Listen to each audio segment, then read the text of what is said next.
नमस्कार। आज हम जानेंगे कि गंगा में जो पाप धोए जाते हैं वह कहाँ जाते हैं।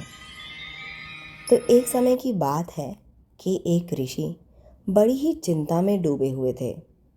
वह सोच रहे थे कि लोग जो गंगा में पाप धोने जाते हैं तो गंगा सारा पाप उनका अपने में समा लेती है। इसका मतलब गंगा पापी हो गई।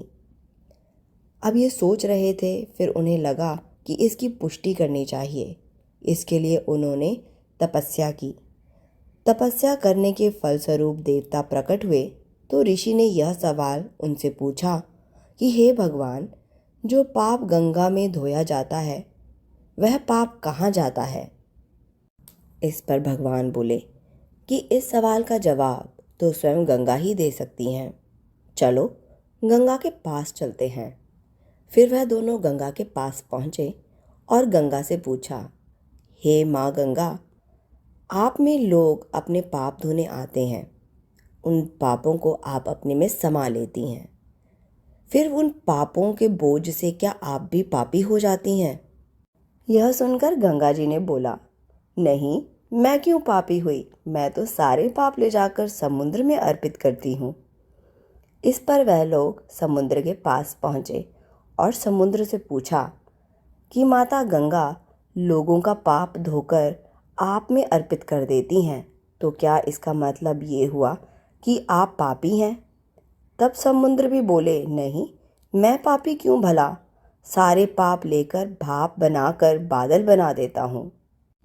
अब इस पर विचार किया गया और सबको लगा कि बादल पापी हुए।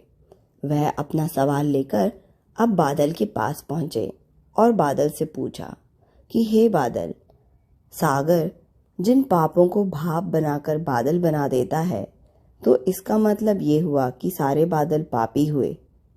तब बादल ने बोला, नहीं, मैं क्यों पापी हुआ? मैं तो सारे पाप वापस पानी बनाकर धरती पर ही बरसा देता हूँ और इसी पानी से धरती पर अनाज उगता है जिसे मनुष्य खाता है।